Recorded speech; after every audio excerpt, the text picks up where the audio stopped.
Hey everyone! Welcome back to Code with Kamal, the place where we turn every code into something that you'll actually enjoy writing. In today's video, we're going to be talking about one of the most simple yet effective ways to bring your website to life: CSS Hover Effects. You know those moments when you hover over a button and it changes color, or when you hover over a link and it gets underlined? Those little interactions might seem small, but they add so much polish and personality to your site. Plus, they let users know exactly what's interactive and what's not, which is super important for user experience. Hover effects are a fantastic way to make your site feel dynamic without being too flashy or complicated.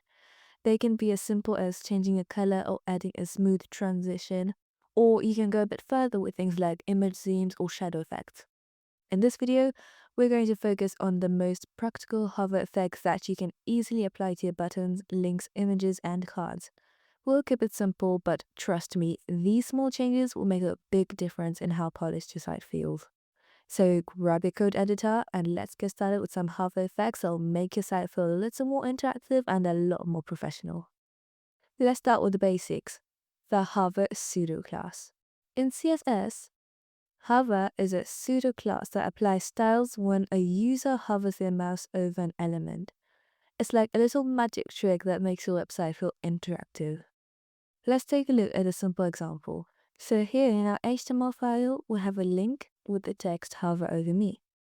But apparently, we can see that when we hover over the link, nothing happens. So to do that, we have to style it and add our pseudo class of hover. And then we'll put a color of red and save it. And now when we hover over the link, it turns red. The hover pseudo class isn't just for links. You can apply hover effects to almost any element, from buttons and cards to images and divs. Let's take this button for example. Now we're going to add our hover effect and save it. And now we can see that when we hover over it, the styles apply. One thing you might have noticed in the previous example is that the hover effect is a bit sudden. We can make the transition between states much smoother with the transition property. Let's add a smooth transition to the button hover effect. So now, if we style our button to make it like this, and then we add our hover and save it, it will be like this. We can now see that it changes smoothly over 0.3 seconds. You can experiment with the timing and ease functions so that it feels just right.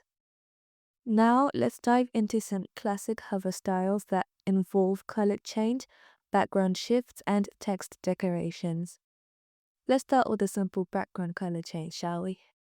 Now we're gonna add a hover effect for our card and save it. And now we can see that when we hover over the card, it turns into this light gray.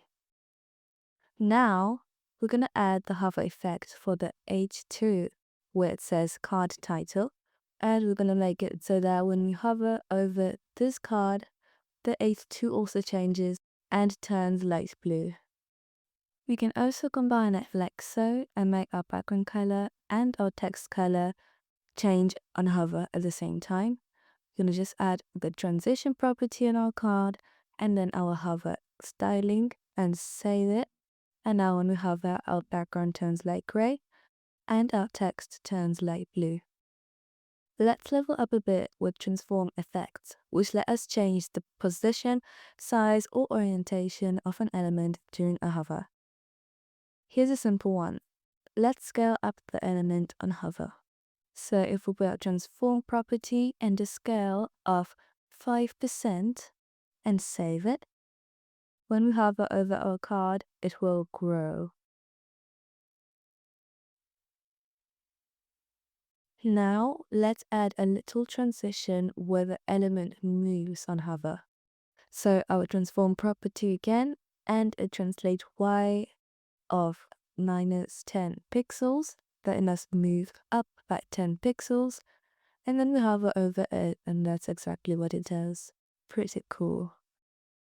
So now, just to end with a cherry on the top, we're gonna create a rotating hover effect. So for our icon, we're going to put a transition of 0.5 seconds ease.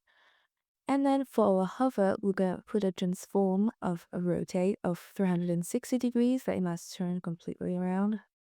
And this is how it looks. So amazing. And you can play around with the numbers.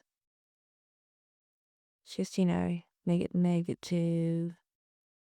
It's so cool. So cool. And there you have it. A comprehensive guide to CSS Hover Effects, from basic color changes to smooth transitions, scaling, and shadow effects. Now you have a whole range of styles to make your website more interactive and polished. Let me know which hover effect you're excited to try out first, or if you have any questions about the code we've covered today. If you enjoyed this video, give it a thumbs up and subscribe to Code with Carmel for more tips. And don't forget to sign up for my newsletter with the link in my bio. Thanks for watching and happy coding.